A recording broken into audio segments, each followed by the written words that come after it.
Bonjour à chacune, bonjour à chacun, très heureux de vous retrouver aujourd'hui encore pour ce temps de culte en ligne.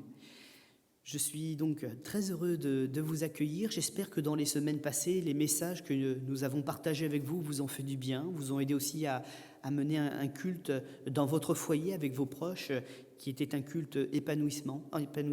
En tout cas, nous prions. Nous prions pour chacun d'entre vous qui nous suivez, mais également pour tous ceux, toutes celles qui sont à la recherche de Dieu en ce moment.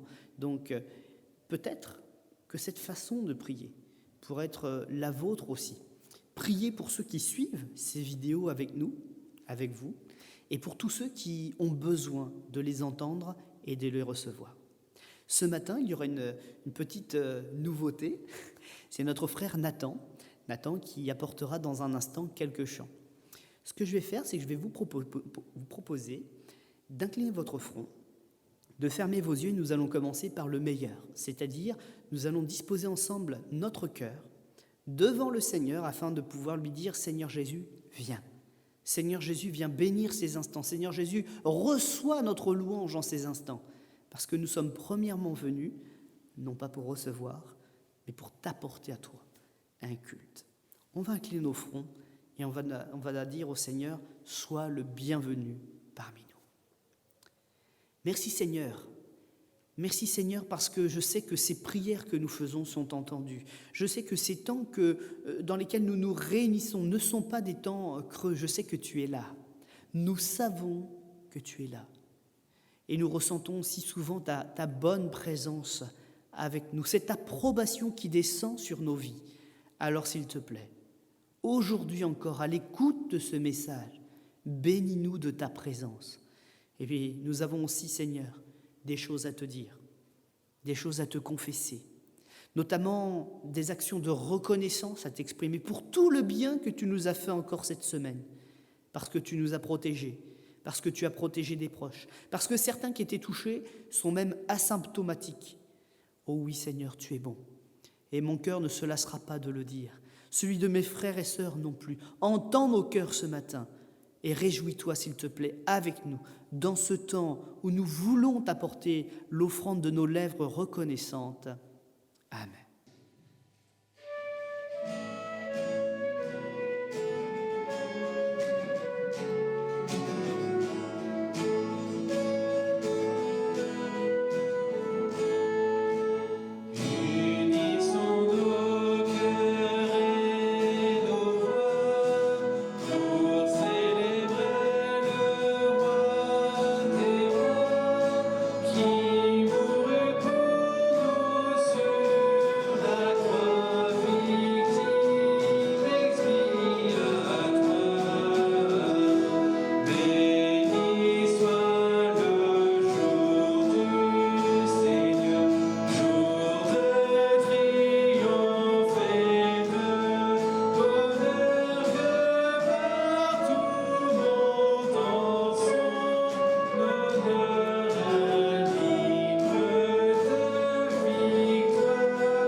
lui soit la gloire et la puissance.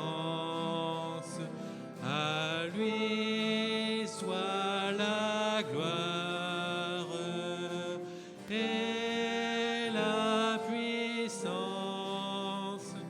au siècle des siècles.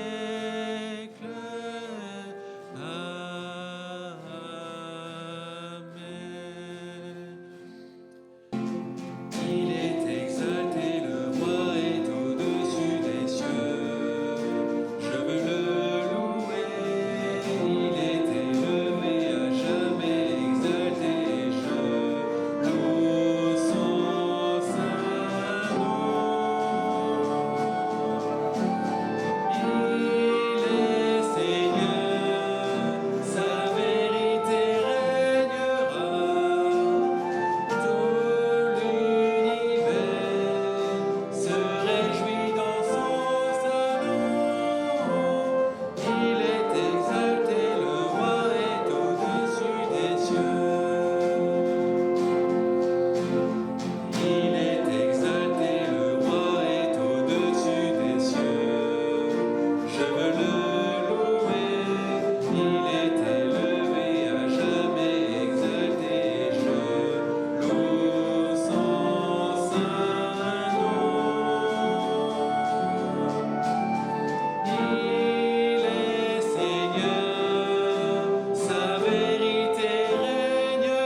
après ces bons moments de chant, je vous propose que nous puissions aller un peu plus loin en ouvrant ensemble la parole de Dieu, donc la Bible, le Saint Livre du Seigneur.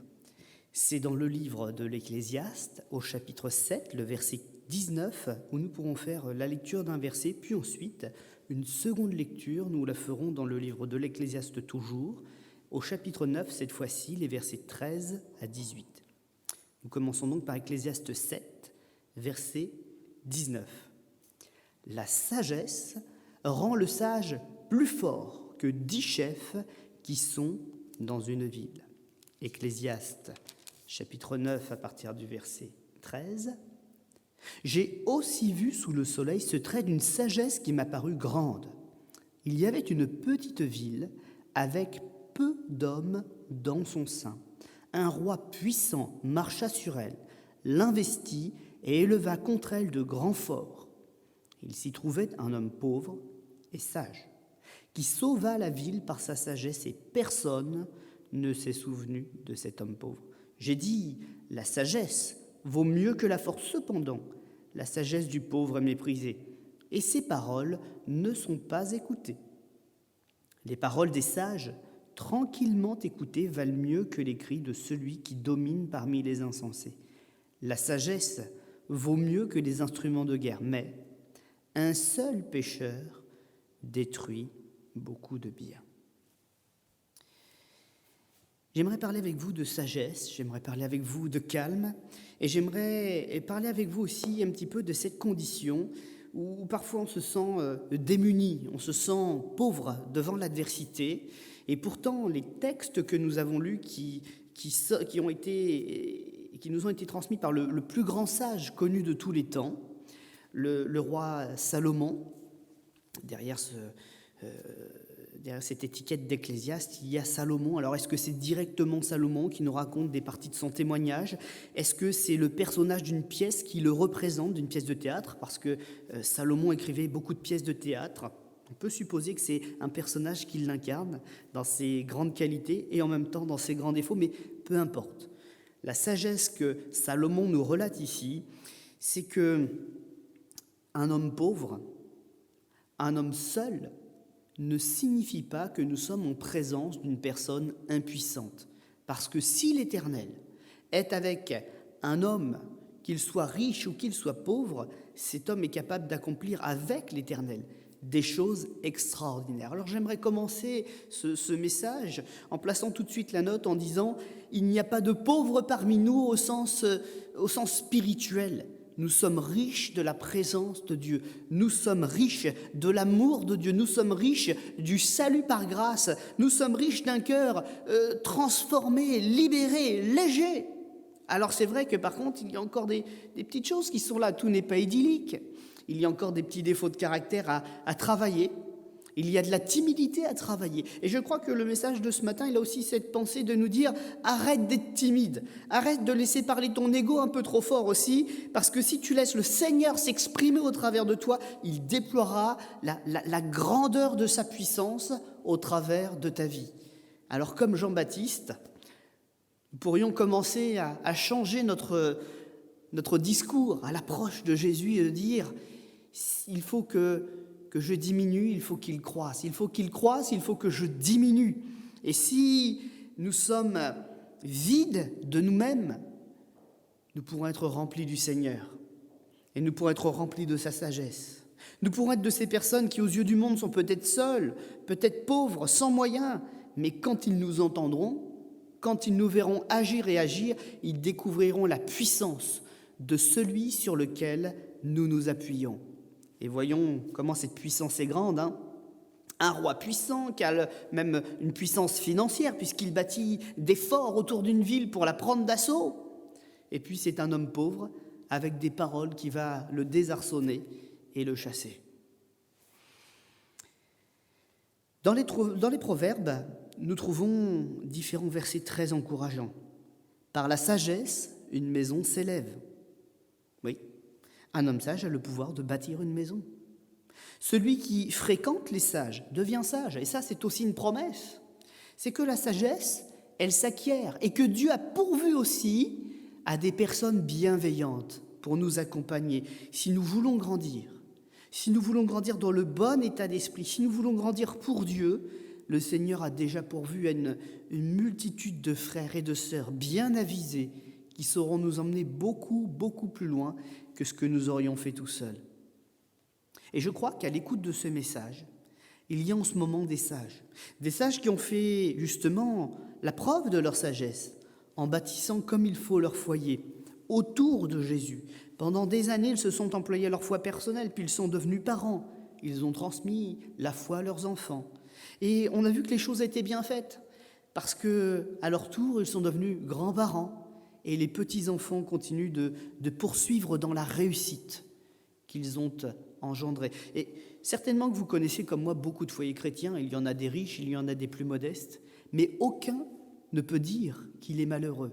Parce que nous avons tous une richesse plus grande que celle de l'or et de l'argent. Nous avons celle du salut, mais nous avons aussi celle d'un amour extraordinaire. Nous sommes aimés dans notre foyer, par nos enfants, notre mari, notre épouse chrétienne. Nous sommes aimés dans l'Église de nos frères et de nos sœurs. Et plus que tout, nous sommes aimés, ou nous apprenons encore les dimensions de l'amour du Dieu qui nous aime. En tout cas, les sages, ce sont ceux qui persévèrent. Et ils persévèrent dans les prières, ils persévèrent dans l'étude de la parole. Voilà un point pour lequel on peut dire que le chrétien est un chrétien qui avance. En temps de crise, en temps de réussite, le chrétien est quelqu'un qui fait des bonds en avant. Beaucoup sont arrêtés, beaucoup voient leurs œuvres se détruire, la ruine s'installer, les questions déborder. Mais le chrétien, lui, il a appris à prendre ses questions, à les déposer à Jésus. Et quoi qu'il arrive, le chrétien est un homme, une femme qui avance. L'Ecclésiaste, donc, fut un ancien, c'est un terme honorifique. Une personne, en tout cas, digne de confiance, qu'on pouvait aller trouver pour poser ses questions, recevoir un enseignement afin d'être débloqué dans ses problèmes. Un sage auprès duquel donc on venait chercher conseil. Dans l'un des exemples de sagesse qu'il nous transmet, il fait mention de cet homme pauvre, à la ville assiégée par un roi, et à la qualité de l'intelligence qui a réussi à sauver la ville de la destruction. Et nous l'avons lu, nous en faisons aussi le constat à la lecture de ce texte, la sagesse vaut mieux que les instruments de guerre. Ça, c'est une parole que j'essaye de repasser souvent sur mon cœur. Parce que nous sommes régulièrement tentés, face à tous les problèmes dans l'administration, dans le matériel, les gens qui viennent avec un esprit mal disposé, même malveillant parfois, on est tenté parfois de répondre par d'autres armes que celles du Seigneur. Et cette parole repasse souvent sur mon cœur, parce que je sais que les armes de mon Dieu sont plus fortes. Mais il y a la chair qui est là, la chair qui aimerait nous emmener dans une autre direction. Mais j'aimerais vous dire, à vous qui peut-être avez une difficulté en ce moment, ne cède pas à la tentation de la colère, ne cède pas à la tentation d'essayer d'éviter par des moyens humains l'épreuve qui vient devant toi, mais accepte-la au nom de Jésus et le Seigneur te prêtera sa force pour que tu puisses vaincre ton épreuve au nom de Jésus. Régler un conflit sans tuer personne, que ce soit physiquement ou par des paroles de notre bouche, c'est toujours ce qu'il y a de meilleur. Ce n'est pas ce qu'il y a le plus facile, mais ça, j'ai pu l'expérimenter de nombreuses fois. Le Seigneur nous prête son intelligence dans ces moments-là. Plusieurs fois, je me suis retrouvé dans des situations, je ne savais même pas par où commencer, simplement une phrase pour essayer d'entrer dans la conversation, dans le débat qu'on me proposait. Et c'est là où la parole de Dieu est merveilleuse parce qu'elle s'accomplit toujours. Il faut ouvrir sa bouche. Il faut avoir confiance dans le Saint-Esprit, dans ce qu'il a déjà placé dans notre cœur.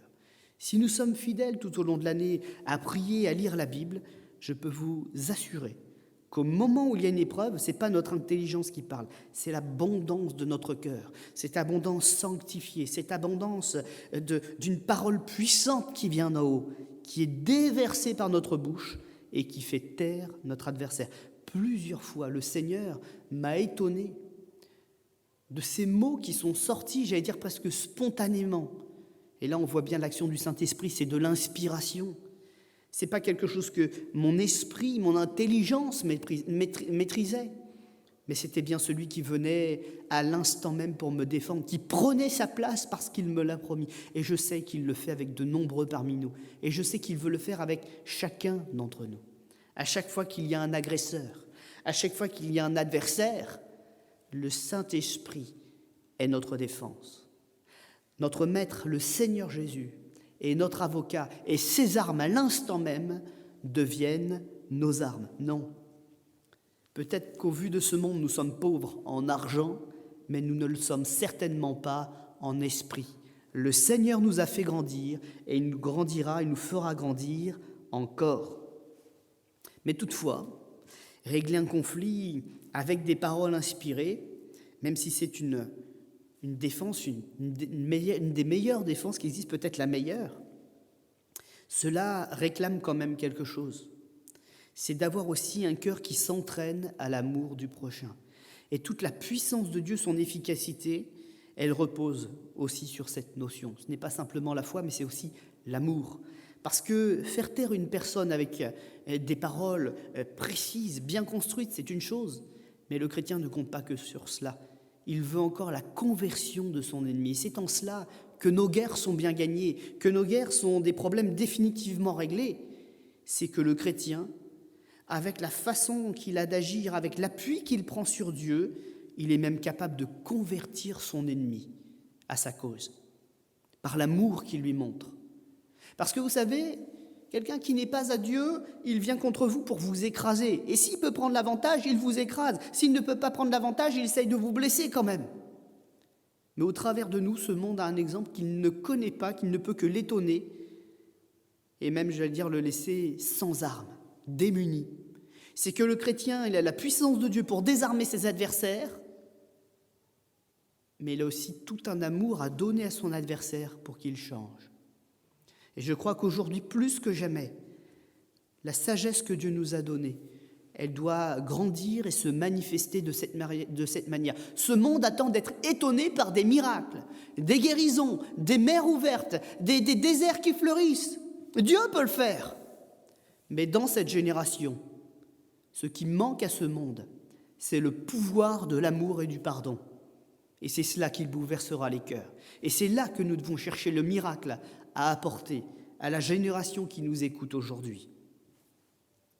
Parole inspirée, parole tranchante comme une parole de Dieu, mais une parole tellement pleine d'amour que le cœur est transpercé et qu'il est prêt à écouter. L'Ecclésiaste fait pourtant un second constat, qui est souvent un constat d'ailleurs porté sur notre propre vie à nous de chrétiens, c'est que notre sagesse, la sagesse du pauvre selon le monde, est méprisée.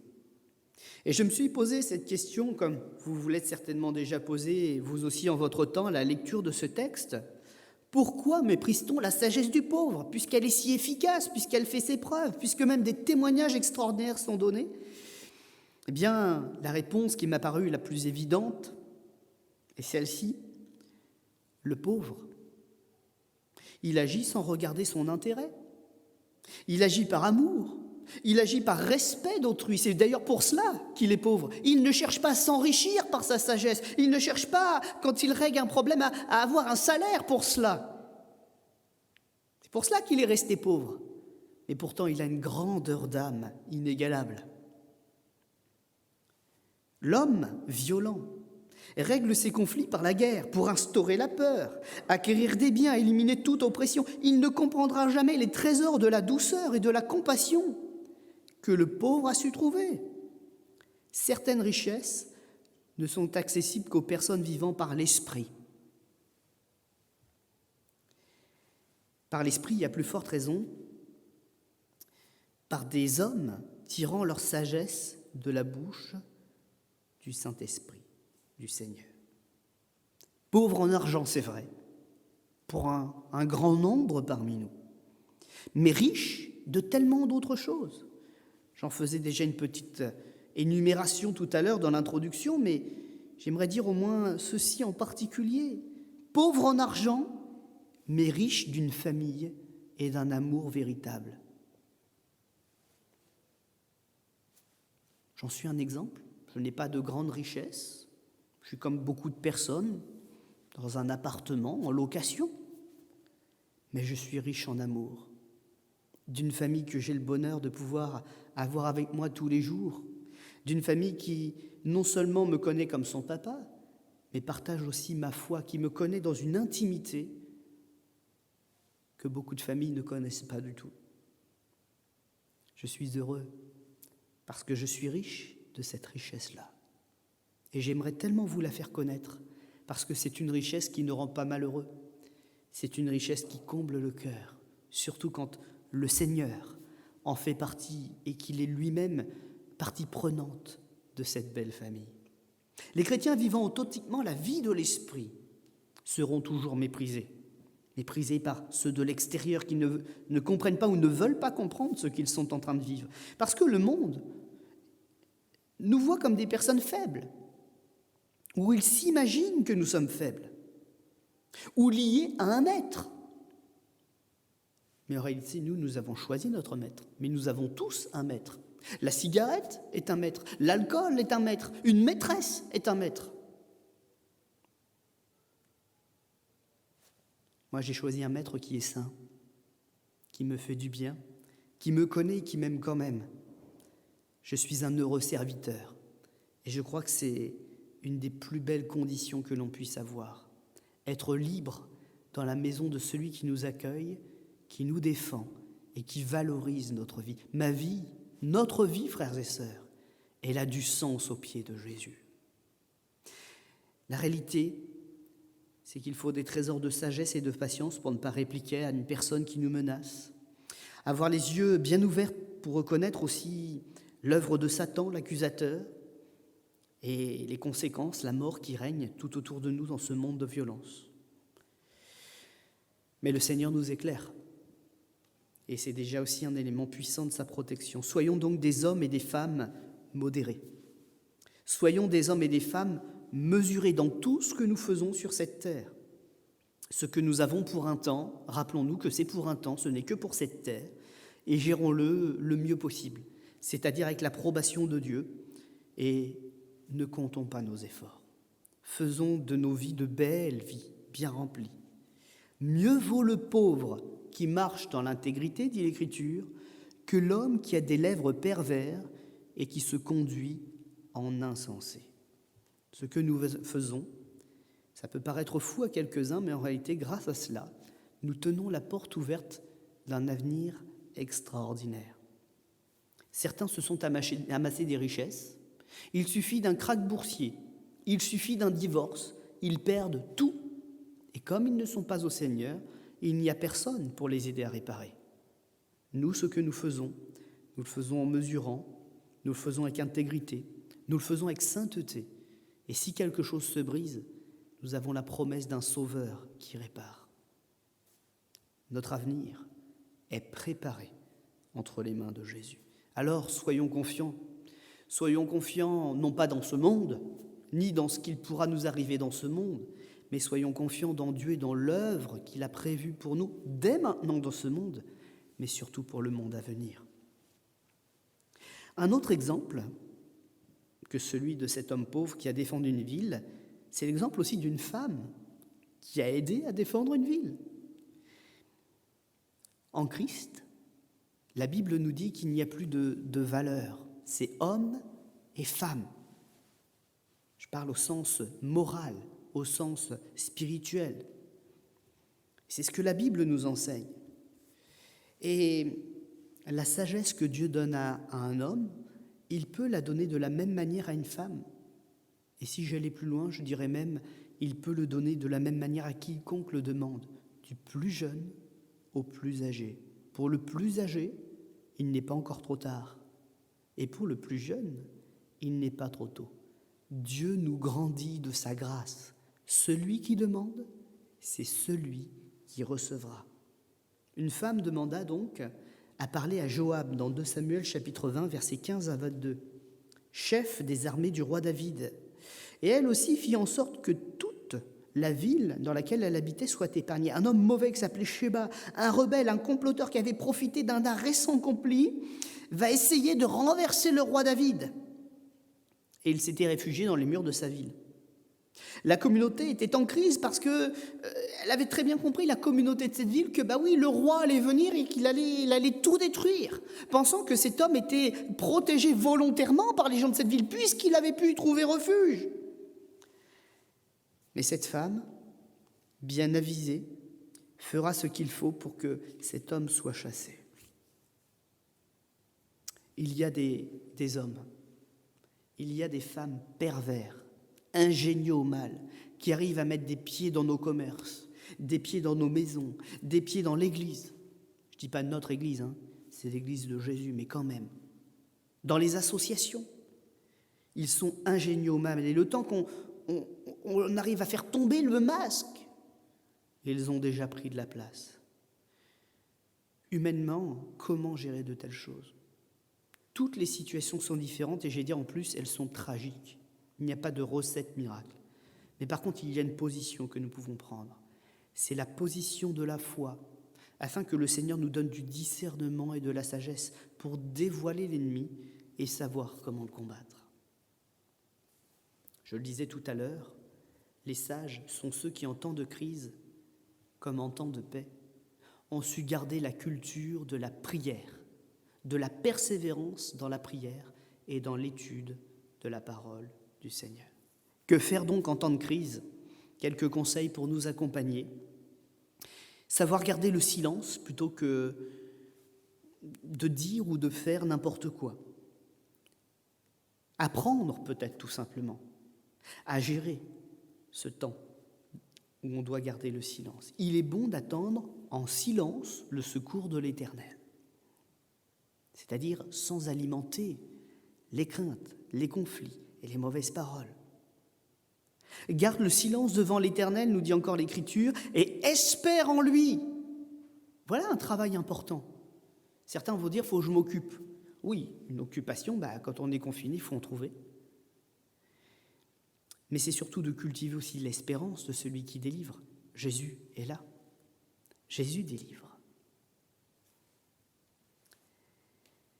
Savoir garder son calme et ne pas agir sans réfléchir. La Bible nous dit dans Proverbes 25, 8 et 9, « Ne te hâte pas d'entrer en contestation de peur que tu ne saches que faire lorsque ton prochain t'aura outragé. Défends ta cause contre ton prochain, mais ne révèle pas un secret. Le secret d'un autre, de peur qu'en l'apprenant, il ne te couvre de honte et que ta mauvaise renommée ne s'efface pas. Le calme vient en prévenant de grands péchés. » Il y a des gens qui sont habiles pour remuer les problèmes. Et parfois, dans des situations où nous nous trouvons isolés, il nous arrive de nous retrouver coincés dans des conversations, dans des situations qui nous mettent bien mal à l'aise.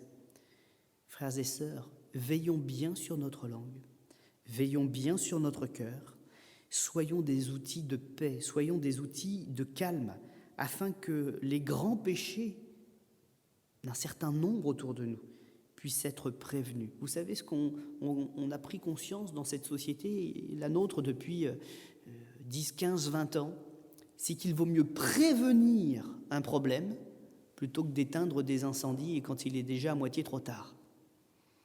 Et pourtant, ce n'est pas une vérité nouvelle, parce que toute la Bible, c'est le livre d'un Dieu qui a pourvu. C'est un Dieu qui a vu d'avance les problèmes, qui nous a prévenus d'avance des problèmes, qui nous a enseigné les moyens d'avance pour que nous ne tombions pas dans les fossés de l'épreuve. Le calme vient en prévenant de grands péchés. Et puis, c'est l'occasion, peut-être en ce moment plus que jamais, d'apprendre aussi à se maîtriser et à apprendre à trouver notre place et à bien la garder. Si l'esprit de celui qui domine s'élève contre toi, ne quitte pas ta place. Ecclésiaste chapitre 10, verset 4. Et encore, il est dit, le sage contient sa passion. Je ne vais pas aller tellement plus loin, mais je crois que des temps comme cela, ce n'est pas simplement un temps pour prêcher l'Évangile, c'est aussi un temps pour quelque part, vivent une transformation personnelle. C'est le temps de la maturité. C'est le temps de la révélation des trésors que le Seigneur a placés à l'intérieur de nous. Que nous puissions trouver dans ce trésor donc de la sagesse, de la patience, des hommes, des femmes étant devenus capables de répandre le calme et de faire taire la bouche de l'adversaire avec un amour tellement grand que rien ni personne ne pourra y résister.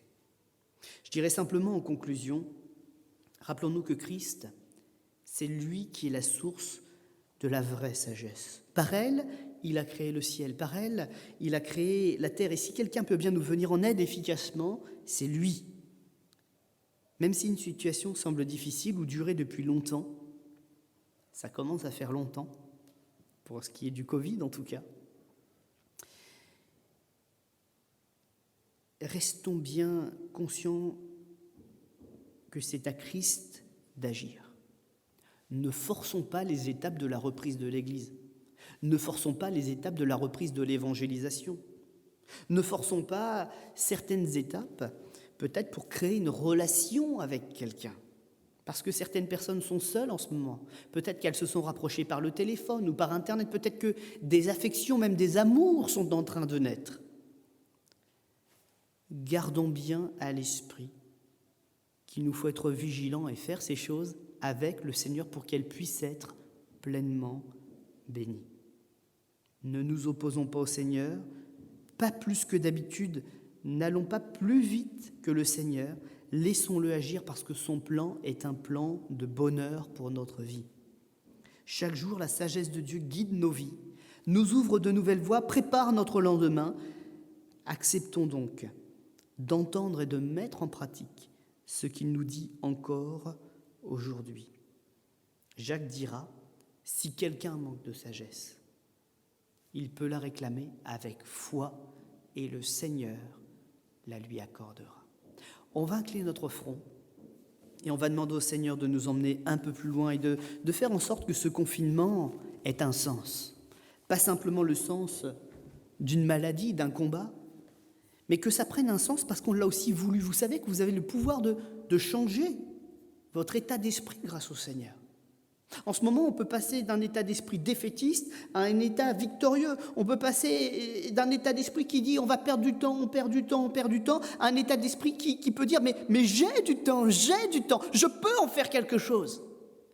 Alors on va incliner nos fronts et on va demander au Seigneur, peu importe le temps que va durer le confinement ou s'il y en a un autre après, ou je ne sais pas, mais que ce temps nous semble un temps béni et que nous puissions bien l'investir pour grandir et qu'il ait pour nous un sens de bénédiction. Seigneur notre Dieu, le temps, nous l'avons. Et si nous sommes tristes, c'est parce que nous avons décidé de regarder le côté le plus triste de l'histoire. Mais nous sommes tous les jours avec nos enfants. Nous sommes tous les jours à pouvoir avoir du temps libre. Avec le télétravail, nous retrouvons même un certain confort que nous n'avions pas peut-être au milieu de d'autres personnes qui avaient des caractères peut-être difficiles à gérer parfois. Alors Seigneur, tout ne va pas si mal, tout n'est pas merveilleux. Il y a bien sûr des choses graves qui se passent tout autour de nous, peut-être même dans nos propres familles, peut-être que certains sont touchés. Mais Seigneur, tu es le Dieu qui continue de changer le mal en bien. Il y a, Seigneur, dans la situation que nous vivons en ce moment, la possibilité de vivre un temps de gloire. Encore faut-il te connaître suffisamment, être suffisamment près de toi pour le comprendre et pour le cerner. Alors, s'il te plaît, donne-nous cette révélation de ta présence à nos côtés et d'un plan bien établi pour notre bonheur et notre victoire sur le monde. Au nom de Jésus-Christ. Amen. Eh bien voilà, ces instants touchent maintenant à leur fin. Mais vous êtes toujours les bienvenus dans nos différents rendez-vous, que ce soit ici sur Internet, pendant l'avant-première ou en replay tout au long de la semaine ou des mois à venir. Vous avez l'occasion de redécouvrir chacun des messages que nous avons pu vous partager. Je vous invite donc, non pas simplement à regarder les vidéos, mais même à vous attacher à cette église. Si le message qui est là vous parle, s'il vous interpelle, s'il vous fait du bien, eh bien déjà, premièrement, n'hésitez pas à le partager.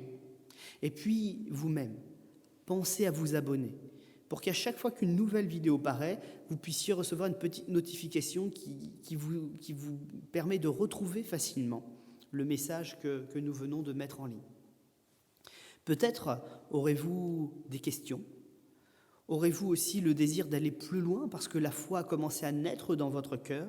Je ne peux que vous encourager à aller au bout de votre démarche pour pouvoir enfin rencontrer le Seigneur Jésus-Christ lui-même. Ne pas en entendre parler de la bouche simplement de quelqu'un d'autre, mais de pouvoir venir devant lui et lui parler à lui. Si donc vous avez besoin de conseils, que vous ne savez pas comment prier, si vous ne savez pas ce qu'est une Bible ou comment lire la Bible, posez vos questions. Pour cela, c'est très simple.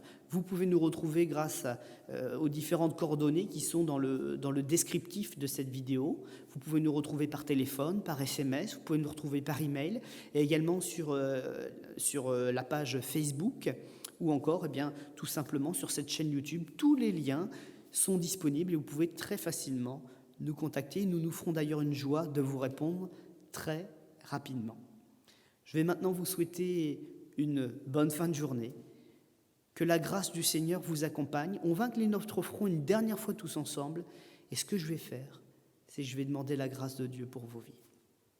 Seigneur notre Dieu, je te demande s'il te plaît de bénir ces bien-aimés qui ont suivi ce message enregistré. Je te demande, s'il te plaît, de les remplir de ta grâce. Je te demande, s'il te plaît, de les consoler dans leur cœur blessé. Je te demande, s'il te plaît, de les fortifier dans leurs projets. Je te demande, s'il te plaît, Seigneur Jésus, de les visiter dans leur santé et de les relever entièrement. Certains se sont étonnés. Mais qui est cet homme qui a pu guérir un homme tout entier? Nous le connaissons. Parce que nous-mêmes, nous l'avons rencontré. Il s'agit de Jésus-Christ. Il est le Fils de Dieu. Il est Seigneur et Sauveur. Alors oui, Seigneur, s'il te plaît, maintenant tu bénis ces bien-aimés comme bon te semblera. Tu vois leur foi. Eh bien, je te le demande, honore leur foi et aide cette foi encore à grandir, à multiplier et à se répandre tout autour d'eux. Au nom de Jésus-Christ, Amen.